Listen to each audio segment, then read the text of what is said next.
Hello, my beloved parents. Welcome to The Cautious Parent. Today, we will be diving into a topic of great spiritual significance in Islam.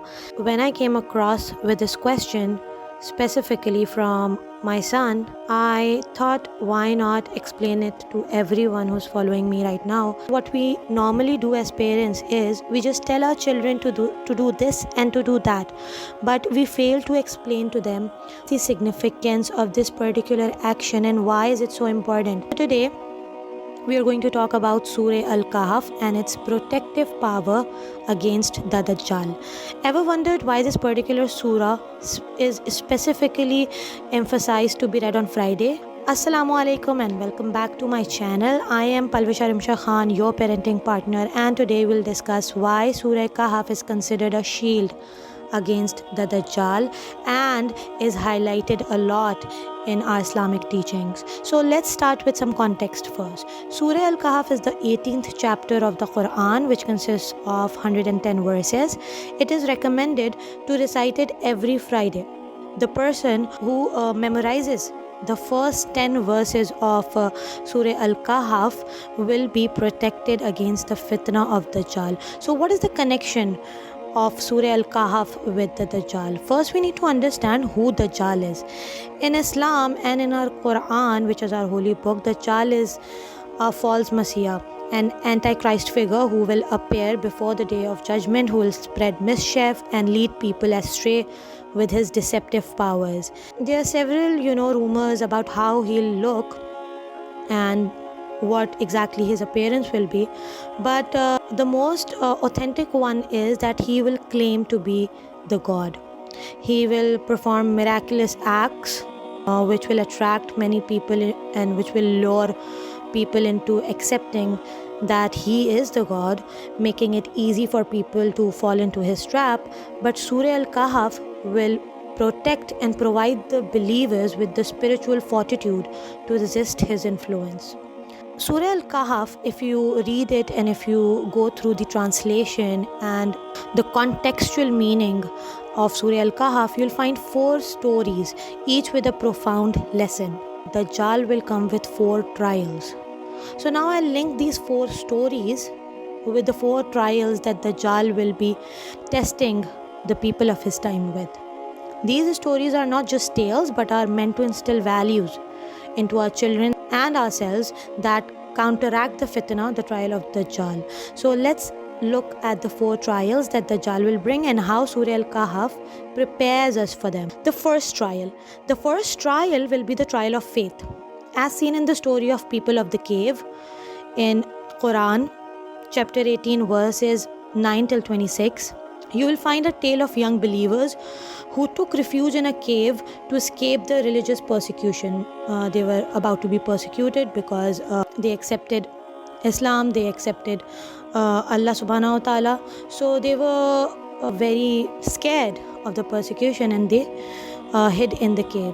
What Allah subhanahu wa ta'ala did, Allah subhanahu wa ta'ala made them sleep. They slept for centuries protected by Allah subhanahu wa ta'ala, demonstrating unwavering faith and reliance on his protection.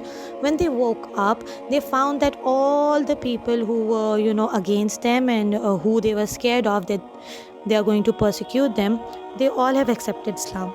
This story teaches us about faith, trust and the importance of seeking refuge in Allah subhanahu wa ta'ala, especially during the times of trial in which many give up. It's a reminder to hold steadfast to our beliefs even when challenged by the allure of the Dajjal. Let's talk about the second trial now. The second trial that the Dajjal will be throwing as a trap on the people of his time will be wealth.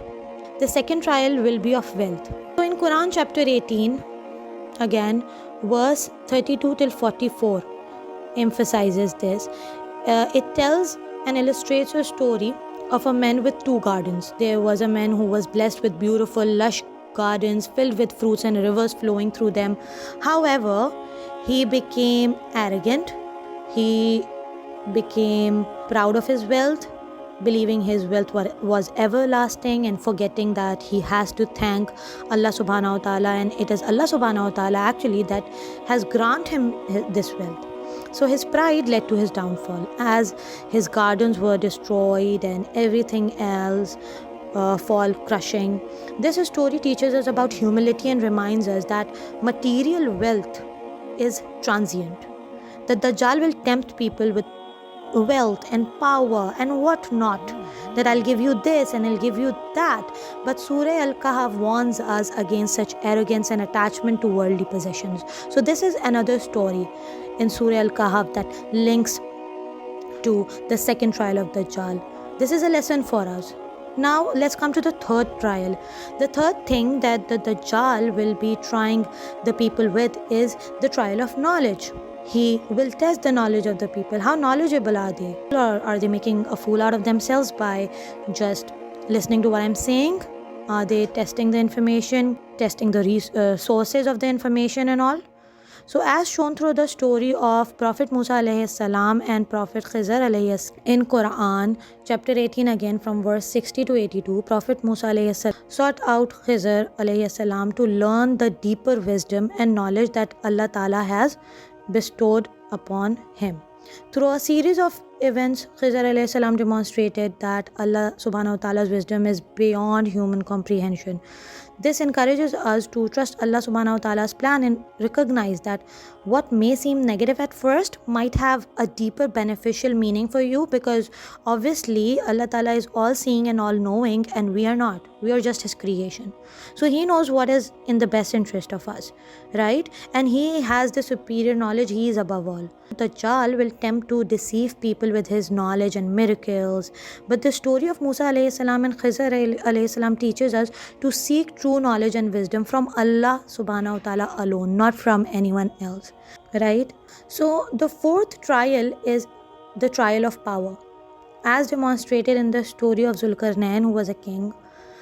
In chapter 18 verse 83 till 98, we know that Zulkarnain was a righteous and just ruler who traveled the earth east to west, helping people in establishing justice. He built a massive barrier to protect the community from the destructive tribes of Yajuj and Majuj. He built this strong wall so that the community of Yajuj and Majuj couldn't enter the community that was practicing, and those were the believers. This story illustrates the importance actually of using power justly and for the greater good. It teaches us about justice, strength, and the responsibility to safeguard others, not just ourselves, in the face of the Dajjal's influence, which will promise great power and great control. As you can see it now as well, that people who are working in the path of Allah subhanahu wa ta'ala, sometimes other people who are against Islam or who are not practicing, even who are Muslims but not practicing Muslims, they are just Muslims for the sake of it. They lure other Muslims who are practicing Muslims by giving them power and wealth and attracting them to things that are just worldly, right? So this story reminds us to use power righteously and protect our communities, right? These stories collectively provide a blueprint for spiritual resilience. They teach you faith, humility, the quest for true knowledge, and the importance of justice. It's not just you're going to accept everything that's going to be thrown into your face, right? You're going to test the sources. You're going to know what is in the Quran, what is in the Sunnah. You have all the authentic books out there that you can refer to. So when you have those books, you should not just outright believe what is being said to you. You can cross-check.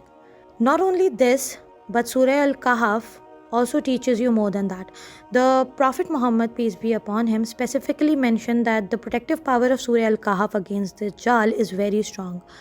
In an authentic hadith narrated by Abu Darda, the Prophet ﷺ said, "Whoever memorizes the first 10 verses of Surah Al-Kahf will be protected from the Dajjal." This hadith highlights the spiritual shield provided by these verses, and reciting them regularly helps reinforce the values that embody strengthening our faith and moral compass. So by reciting Surah Al-Kahf, especially on Fridays, we not only gain spiritual rewards, but it also equips us with a protective shield against the trials that are about to come.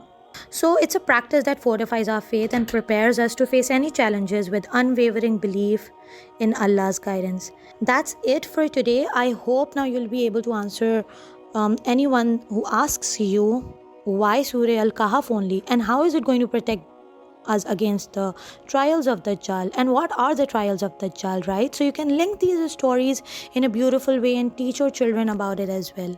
Thank you so much for watching. And if you found this video informative, please like, share and subscribe for more content on Islam, Islamic teachings, parenting. May Allah subhanahu wa ta'ala protect us all. Assalamu alaikum, and don't forget to follow The Cautious Parent and share it with other parents so that they can also benefit from it. Assalamu alaikum.